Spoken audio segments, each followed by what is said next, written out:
बुरा न मानो होली है, बुरा न मानो होली है, बुरा न मानो होली है, लेकिन सबके अंदर घुसने वाली भ्रष्टाचार की गोली है। बुरा न मानो होली है, सबके अंदर घुसने वाली भ्रष्टाचार की गोली है। इस दुनिया में झूठ, इस दुनिया में झूठ ज़्यादा देर तक नहीं चलता। इस दुनिया में झूठ ज़्यादा देर तक नहीं चलता।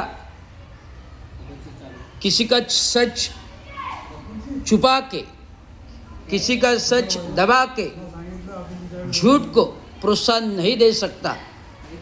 आज मैं ये क्यों कह रहा हूँ, आज होली है।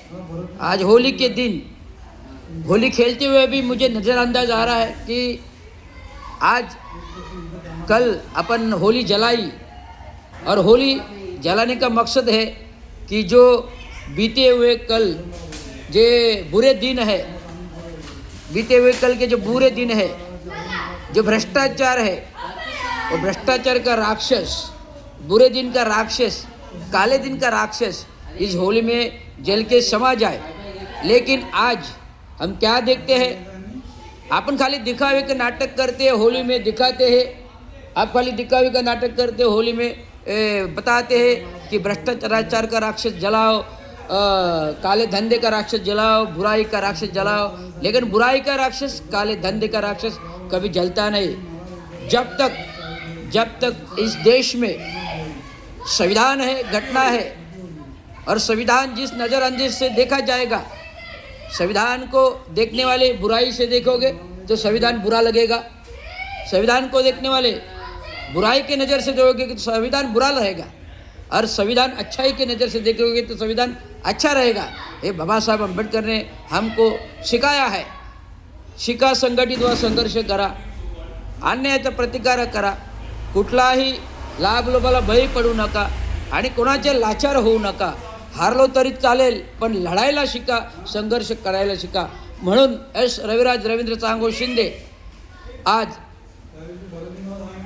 महाराष्ट्र पातळीवर, राज्य पातळीवर, महाराष्ट्र म्युनिसिपल कर्मचारी युनियनच्या बॅनरवर जो राज्यातील भ्रष्टाचार आहे, जो राज्याच्या टक्केवारीचं भ्रष्टाचार आहे, सेटिंगचं भ्रष्टाचार आहे, खोक्याचं भ्रष्टाचार आहे, आता जी कामं मी तुम्हाला पोस्टेड केली, या कामांना ना महानगरपालिके कुठलं निधी आहे, ना MLA फंड आहे, ना खासदार का फंड आहे, आणि हे खाजगी सोसायटीमध्ये केलेलं आहे, ना आमच्या खाजगी सोसायटीने केलेलं आहे। कारण ह्या कामाचं दोस्ती विहारमधील कामाचं मी स्ट्रक्चरल ऑडिटिंग मी केलेलं आहे।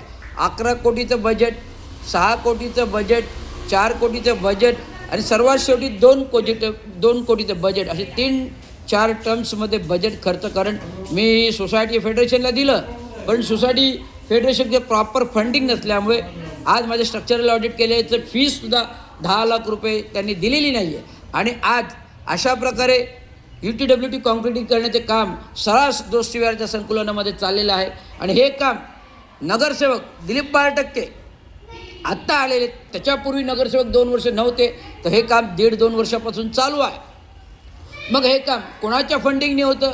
आमदारच्या फंडिंगने होतं, खासदारच्या फंडिंगने। तेव्हा प्रशासक महानगरपालिका होती, लोकल बॉडी नव्हती, त्यामुळे प्रशासकीय धारणेतून इतर हा निधी कशा प्रकारे मंजूर झाला आहे।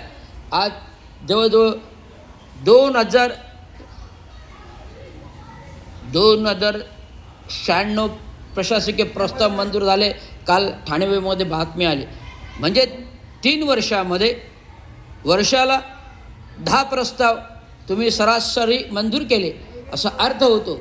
परंतु मी सांगतो, प्रशासकीय राजवटीमध्ये तुम्हाला 25 कोटीच्या वरती प्रस्ताव मंजूर करता येत नाही।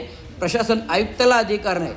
जर प्रशासनाचे प्रस्ताव 25 कोटीच्या वरती गेले, 50 कोटीपर्यंत गेले, 100 कोटीपर्यंत गेले, तो सर्वस्वी अधिकार लोकल बॉडीला आहे। मग जोपर्यंत प्रशासकीय राजवटीमध्ये अशा प्रकारचं नियमबाह्य पद्धतीने कुठलाही प्रस्ताव प्रशासनाला लोकल बॉडीमध्ये महाजन अधिकार नाही आहे। 25 कोटीपर्यंत लिमिट आहे, त्याच्यावरती गेल्यात तर लोकल बॉडी। त्यामुळे नव्याने प्रस्ताव जो काही विशेष निधी अंतर्गत आलेला आहे, तात्काळ एवढी आवश्यकता नाही, नेसेसिटी नाही, जो ठाणे शहरामध्ये चाललेला आहे। आज महानगरपालिका दुर्धर भिकारी बनवले टक्केवारी सेटिंग आणि खोक्याने। आणि लोकनेते कोण आहेत ठाण्याचे?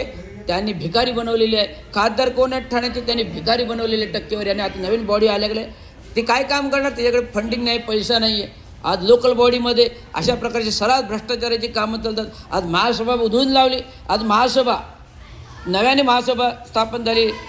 शर्मिळा पिंपळकर महापौर आल्या.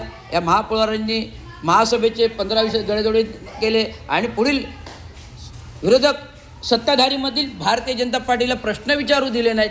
ही माझी खंत आहे. मी खंत आहे की आज लोकशाहीमध्ये, संविधानामध्ये सगळ्यांना बोलण्याचा अधिकार आहे. संसदेमध्ये बोलण्याचा अधिकार आहे, विधानसभेमध्ये बोलण्याचा अधिकार आहे.